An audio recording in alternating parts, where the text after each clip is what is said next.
I've got Tim Kelley here, and Tim, you're running a company in the healthcare space, Nautilus. You guys do telehealth services, as I understand.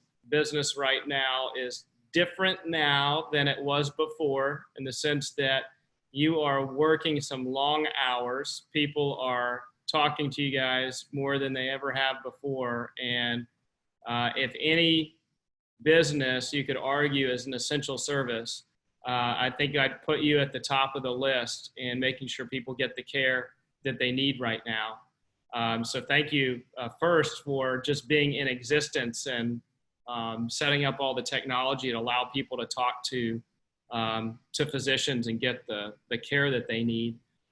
Tim, I wanted to talk today, as we were talking about before briefly, some positive shifts that are happening in society and businesses, and maybe some of your customers or with some of your coworkers there. Positive shifts are happening despite the adversity. And we've talked a lot on this show this week about adversity and constraints being the birthplace of innovation and creativity and ingenuity.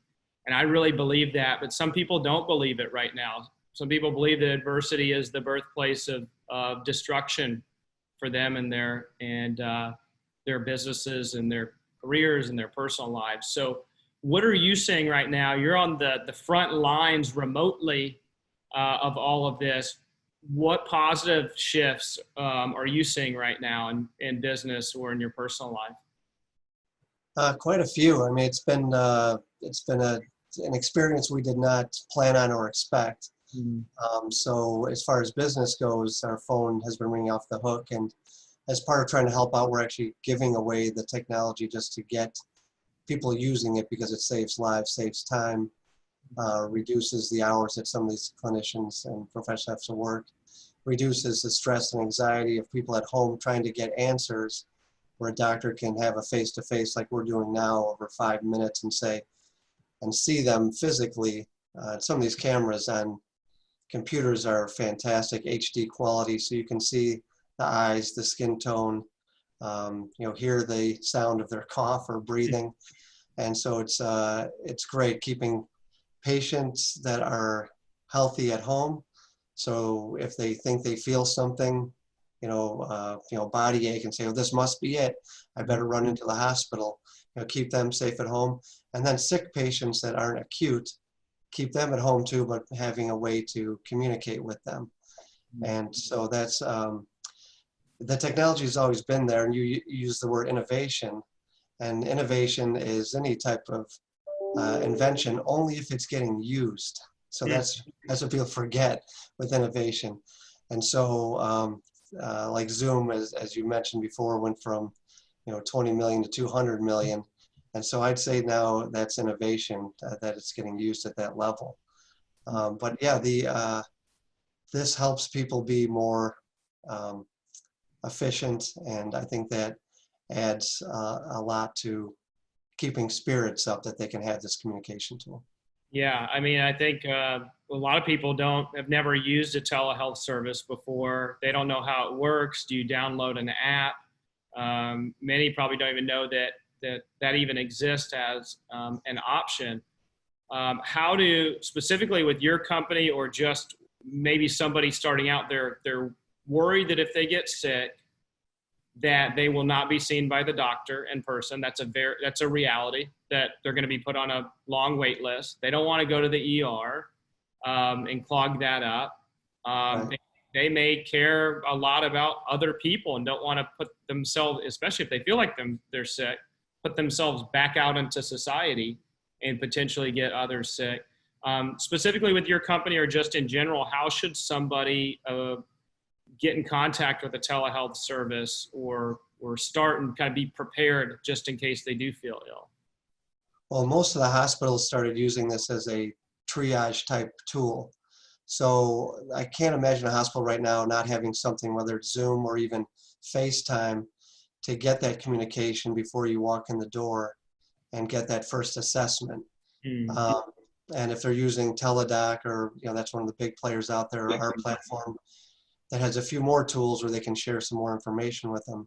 Either way, it's about making sure those patients are triaged the right way. So if there is something, I saw you having a really dry cough and you're sweating bullets on the screen here, I'd say you may want to come in right away. But the ones that are just having anxiety, stay home, keep track of your temperature. Let us know if you're feeling other symptoms, coughing, difficulty breathing. Those are great things to be able to do. But if they're contacting their regular primary care doctor, they may not be set up yet. So sending them a message, if you have a tool yourself, let's say you're using Zoom or FaceTime, offer to them, send them the link to communicate. I think that's one way to get them going on it. So Tim, let's talk about mental health, because I think maybe that's one of the potential biggest risks and potential biggest killers in this whole pandemic are people that do have anxiety and depression. With your service specifically, when you are getting in touch with someone, or is your system prescribing meds? Are they putting them in touch with the counseling service? Like, what do you recommend if someone doesn't feel physically ill, but mentally ill? Where should they go? What should they do? Yeah, that's been something else we didn't expect, because we're usually dealing in the realm of radiology and things with images, but we've had a bunch sign up in the past couple of weeks, telepsychiatry, which I hadn't even thought of till this pandemic hit. And so, yeah, it looks like it's been a very useful tool because they can reach people, even if it's briefly. And same thing, get an assessment. Do they need more help than just this 15-minute to 30-minute conversation? And, they can have these high-quality conversations. And as soon as they hang up, you're not moving rooms waiting for somebody. They can have the next person in the waiting room right on the call. Mm-hmm. So that efficiency goes way up there. As we talked to a couple of these mental health specialists, they're seeing more patients than ever, and being able to spend quality time with them. So powerful tool. Okay, so you're in a very unique situation compared to my other guests, most of my other guests, if not all of them, in that your business is booming from at least a work standpoint, maybe not necessarily financially yet, but you are working, you're putting in some long hours. You probably have less time with your family, less time to do all of the reflecting that other people are doing when they're sitting at their homes. And so how are you personally kind of managing all of that? Because arguably, we're in a better position because we get time to rest and think, right? We may not have our jobs, but I was talking to a gentleman on the show earlier about he has a group of business clients as a consultant, and through his surveying, he began surveying years ago with his clients on their well-being and happiness, and he's doing new surveying now. And well-being and happiness on average has gone up with his small business clients, many or most of which have 85% revenue loss to 100%. And so you wouldn't think that intuitively, but when he said that, and now seeing you grinding it out, you're at the office working, how are you managing your stress levels, being on the other side of the coin, kind of being on the, per se, front lines of all of this? Well, it has created some dynamics that, like I said, are unexpected. One is, as far as cash flow, hospitals stopped paying us. Actually, before this was getting to a critical level, and they must have known time to reserve some cash. And then since then, they furloughed those employees that normally be paying the bills because they're not essential to be in the hospital, and they would just be at risk. So we have to bridge that. That's an issue as we put more and more services out there. But from a family life perspective, going home at lunch every day to see them, talking to them about what they should be doing since they're not working. So saying it's a good time to start working on piano or painting, some of these things you've always wanted to do. Certainly physical exercise. So these things that anything that you were claiming that you didn't have time for before, is definitely a good time to start that now. Yeah. And I think that becomes like a mindfulness tool at the same time, getting yourself involved in something. I mean, everyone knows that liquor sales have shot up, and there's a lot of jokes about that, and All right. yeah, videos of recycle bins that are filled Yeah. with bottles. So I mean, that's all in good humor, but yeah, I think immersing yourself in something that betters you Yeah. is it's a great time to do that, because as you come out of it and you do something that gives you self-esteem, learning a skill, maybe you want to build some shelves even in your house, whatever it may be, anything you've put off, it's a great time to get that stuff done.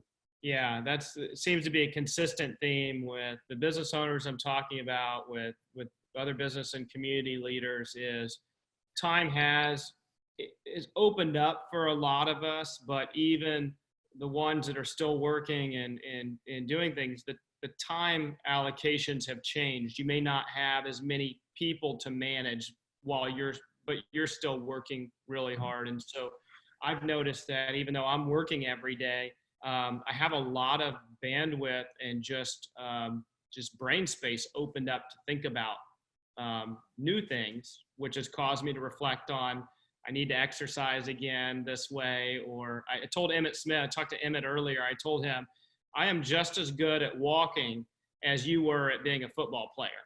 Yeah, I've become a professional walker. And so it's been good to get involved in activities that we didn't make time for before. We said, we made an excuse that we don't have enough time. Sure. Yeah, that's so true. Yeah. Is there any advice that you have for people, beyond, I think the obvious is talk to a professional, because there are services out there that allow you to sit on the couch and do that. Is there any advice that you'd have for anybody based on the effect that your service is having on others, or the advice that doctors are giving, or the feedback you're getting from some of these patients calling in, on anything else they should be doing or could be doing to kind of help just weather this storm? Anything you've learned just through all of this?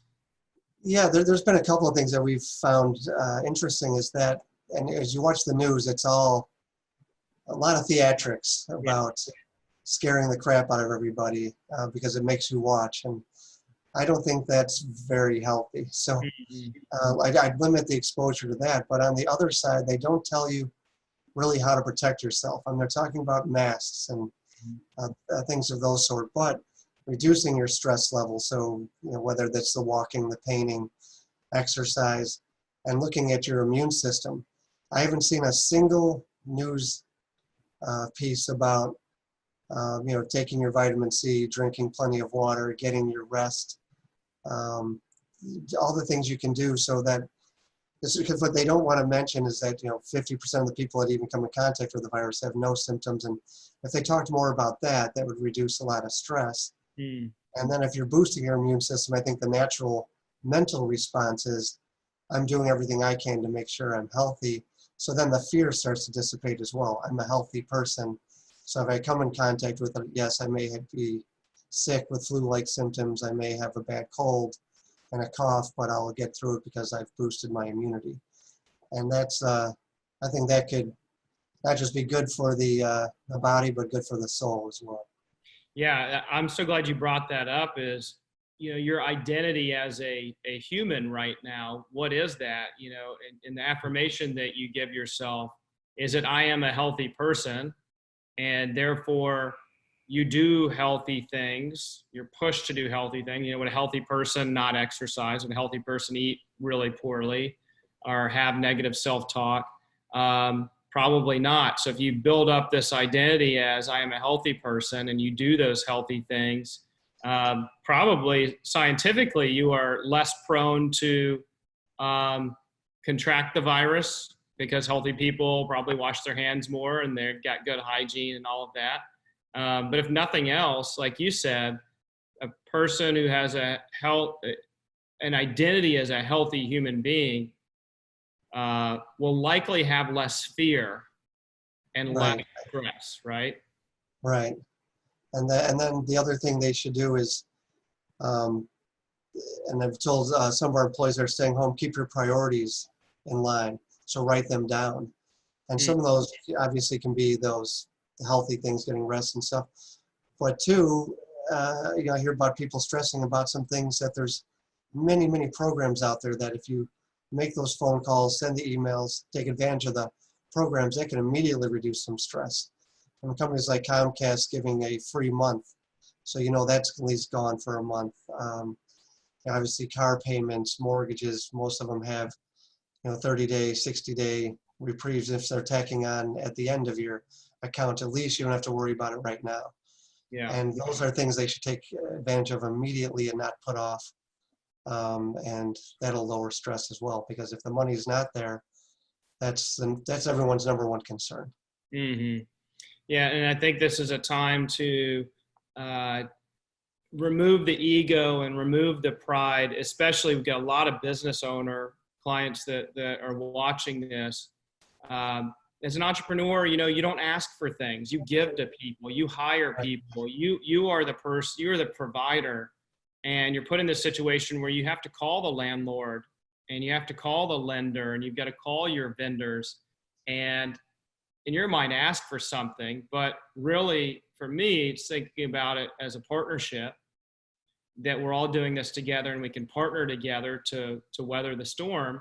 And so even if you're not a business owner, if you feel like you've got that pride where I've never missed a mortgage payment, I've never missed a car payment, and I don't want to ask for anything, hopefully you can come to an understanding that on the other side of that phone, or if you get on the website, you'll see there's an enormous amount of compassion and flexibility from these companies. Allstate, I just read, I think it was Allstate is giving 25% off car insurance premiums for all of their clients. You don't have to do anything. It's just going to be a quarter off your bill. USAA just put $500 million into their customers' pockets today. Mortgage companies, like you said, are doing deferments or forbearance.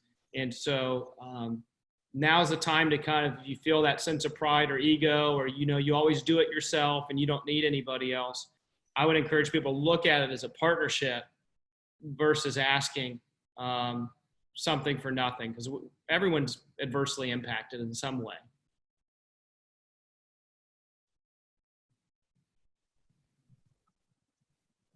Now you're back. Okay.